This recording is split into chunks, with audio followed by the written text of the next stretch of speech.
the spread and use of deadly chemical weapons. Well, some assume yesterday's strikes must be a one-off, America demonstrating its strength to the world, but others think, and in some cases hope fervently, this is merely the beginning of many more military interventions around the world. One of those people is Senator Lindsey Graham of the state of South Carolina, with whom we spoke earlier today. Senator Graham, thanks for joining us. Thank you. I think a lot of people watching what happened last night assumed it was a one-off, a response to the use of sarin gas in Syria. You are saying, however, that the United States ought to add 7,000 troops on the ground. That we need more troops, right, like we have in Iraq. Right, in Syria, like we have in Iraq, yeah, right. To depose Bashar al-Assad. No, to defeat ISIL. So not to affect regime change? No, regime change comes when we train up Syrians. Okay. The Syrians will take care of Assad. ISIL's a direct threat to the homeland. Assad's not. I'm not suggesting that Bashar Assad is going to attack America. I do believe ISIL would if they could. And we have about 6,000, 7,000 troops in Iraq. And if we had about that same number, we could take Raqqa sooner and we wouldn't have this Kurd-Turkey fight. More Arabs would join the fight if you had more American troops. So I think you're going to see a ramp up of American troops, not as frontline fighters, but trainers, advisors, special forces to take ISIL down quicker. I'm proud of President. So a whole new war is what you're calling for? No, an end to an old war. The war has been going on for 8 years. It's not a new war. It was. No, I mean the war in Syria. We haven't been involved in the war in Syria for 8 years. No, and it's been a disaster for us. Look at what happened in Europe. Look what came from Raqqa, Syria, in terms of Europe. Radical Islam has flourished under the caliphate. Radical Islamists are being appearing everywhere. You had it in Switzerland. in Sweden. So what I want to do is destroy the caliphate. And the way you destroy the caliphate is you take Raqqa. But I guess it's a little confusing. I don't think anyone would disagree that it's been a disaster in Syria for the Syrians and perhaps for the Europeans. And for us, eventually. How exactly has it been a disaster for us? MS-13 has killed far more people here than I can tell you that if ISIL could hit us, they would. The San Bernardino people are connected to radical Islam. We've had attacks here at home. I would just say this about President Trump. I'm proud of him. He did something Obama did not do, and if I'm North Korean, I'm going to think differently about Trump because he told Assad what would happen. Well, he didn't draw a red line, he just acted. So it's a little confusing, though, if you take 3 steps back from Syria. So here we are fighting, there are 2 main players in this. The biggest ones would be the ISIL-backed forces and the government of Assad. Exactly right. And we're fighting both of them. Meanwhile, we're arming a third force which has ties to al-Qaeda. Okay, so what are the threats to America coming from Syria? Right. You agree ISIL is a threat to America? Sure. I don't think anyone's supporting ISIS. The question is what's the best way to I'm saying that the only way to destroy the caliphate is for somebody to go on the ground and kill them. But we seem to be fighting both sides. No one would disagree that Bashar al-Assad is, of course, killing far more members of ISIS than we have. No. Right. No, but now we're fighting him too, so you can imagine why the average person is He's not killing ISIL, he's killing the opposition. Assad is a threat to the region and eventually a threat to us because he's backed by Iran. But he's a secular leader who's against ISIS. We're against ISIS. Right. So he's a puppet of the Iranians. Sure, that's okay. And Russians are formed too. Iran is run by a religious fanatic. Iran's not a secular state. Iran has missiles on the side of which they write death to Israel. I think the Obama deal with Iran is the worst deal since Munich. I think Assad is a puppet of the Iranians, and the Arabs are not going to accept giving Damascus to the Iranians. As long as Assad is in power, ISIL and al-Qaeda can't be destroyed. I tell you, audience. But hold on. I'm just losing. I just want to see if I understand this. So I can't tell who the main enemy is here. You've said that ISIL is the main enemy. The main enemy, I think. And then you said Iran is the main enemy, but they're fighting each other. So not really. So confused. Okay, radical Sunni Islam hates the Iranians because they're a bunch of Shiites. Right. They hate us too. How are we connected here? Radical Islam in the Sunni side did 9/11.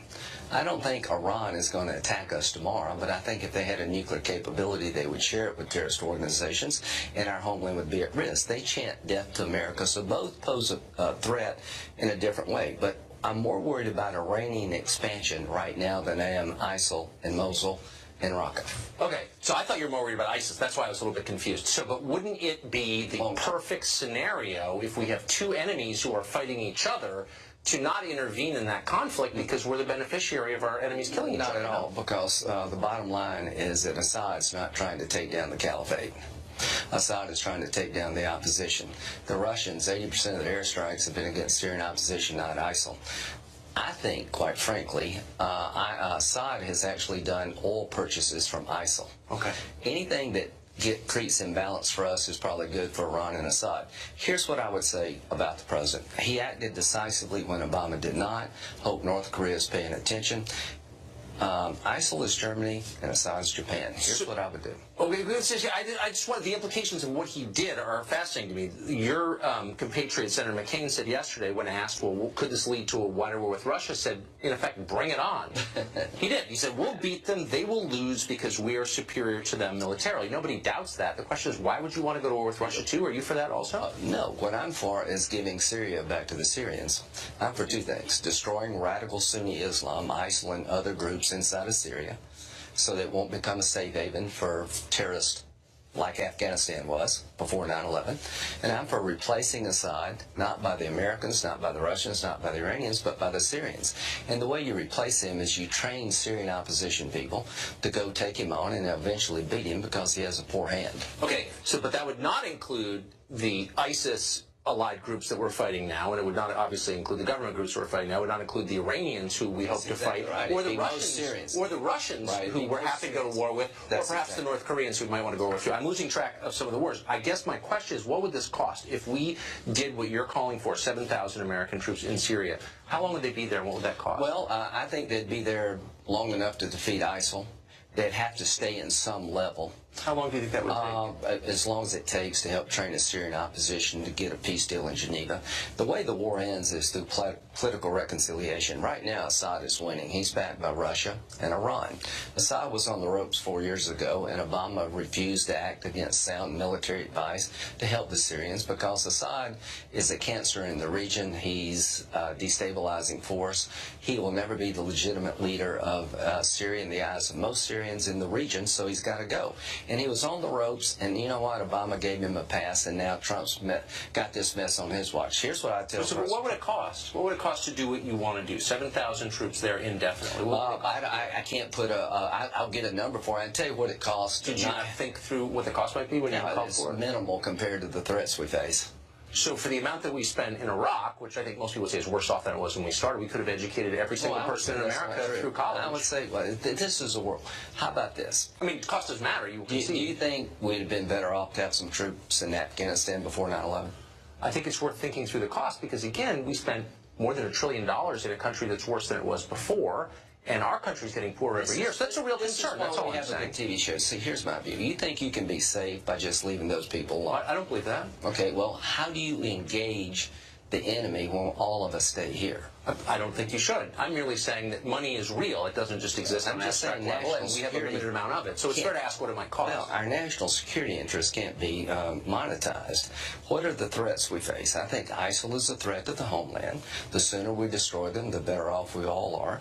I think Assad being a puppet of Iran means the war never ends in Syria, and that's not good for us. It's not good for Israel. It's not good for our ally, the King of Jordan.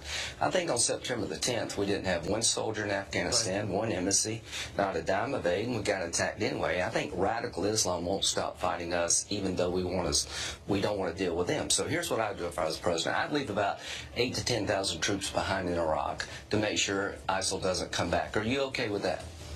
I suppose. I guess I think, like most Americans, I'm pretty skeptical about starting an entire new war. But you don't want... Given the track record of the wars that you've supported so far, has been, I think most people would say, abysmal. Here's what I would say, that the world's better off without Saddam Hussein. The world's better off without Gaddafi, I think. I wouldn't want to live there. No. Thank heaven we don't have to. We're out of time. Senator, thank you for joining us. Well, the reviews are in on last night's attack on Syrian airfields. The media loved it, so did John McCain, and as you heard, Lindsey Graham, too. Most of official Washington was thrilled. Even many Democrats in Congress, the ones who were denouncing the president as a Nazi and a Russian agent simultaneously just 20 minutes ago, managed to say nice words about last night's mission, which was nice. So who's not on board? Let's see. Well, according to a piece by someone named Ben Schreckinger at Politico, The skeptics are limited to what he calls Trump's troll army, racists and conspiracy mongers. The New York Times came to the same conclusion, noting that the strongest opposition to bombing Syria came from the, and I'm quoting now, small but influential white nationalist movement. The Washington Post agreed with this assessment. They said the war's critics hold, quote, racist, anti-Semitic, and sexist views. But wait a second. Why would white supremacists oppose the bombing of a non-white country? Wouldn't they be for it? That part was never explained, by the way, just asserted because, of course, it makes no sense. It's literally absurd. Like so much news coverage, it's not news, but propaganda designed to smear and deceive rather than to inform. The news on this topic has never been faker. Most of the Washington establishment has been gung-ho for all this, as we just said. One of the few lawmakers who isn't is Hawaii Congresswoman Tulsi Gabbard, a Democrat, who criticized